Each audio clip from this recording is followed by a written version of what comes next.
Did you break your CV on the trail? Today, I'm going to show you an easier way to remove it. Let's get this thing started.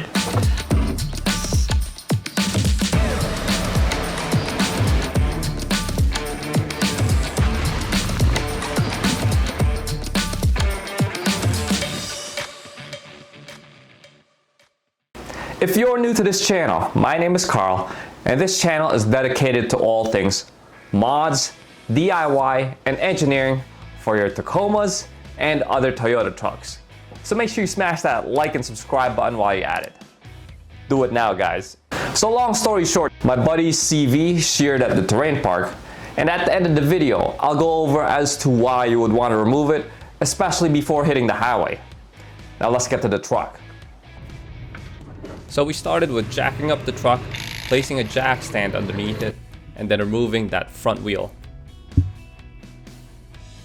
Then Ravi turned the steering wheel all the way to the driver's side so that we can see what we're working with. Is that Max? The first thing we did was remove that outer CV boot, and in this case, this CV boot had a clamp and I needed to use a flathead screwdriver and the back of my hatch to hammer that clamp off. And now we can slide off that outer portion of the CV shaft. The inner portion of the CV axle was much easier since it was just a regular worm clamp. So loosen the worm clamp and that whole CV shaft should just come completely off. That's it, guys. Definitely want to keep this on in order to not have the diff leaking out. After the removal, you would want to inspect both ends of the CV. I did remove that loose race so it doesn't fling off and damage anything else in the suspension.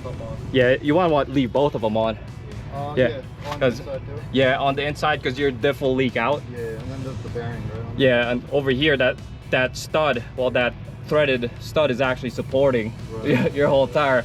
If you take that out, this whole thing will just break off. Now, right? Yeah, this is good. You should be able to drive like this. Now, if you do have a spare CV on hand, you would want to actually remove the whole assembly, including the two ends of the CV from both the diff side and the wheel bearing side, and that requires much more work. So in this case, it was just to remove it. I do have a full video on the removal and the replacement of a CV, and I'll link that down in the description below. Now you definitely want to remove that damaged portion of the CV before hitting the highway, because especially if you're going 60 plus miles per hour and that shaft manages to work itself out, it'll cause catastrophic damage to the rest of your suspension system. So you definitely don't want that. If you do have front lockers, technically you could still keep wheeling after you remove that CV because you'll have three-wheel drive. But if you don't have front lockers, what will happen is your front drive shaft will just spin the CV that's not there. So that's all I got for this video, guys. Make sure you smash that like and subscribe button if you haven't yet. And until next time, peace out, everybody.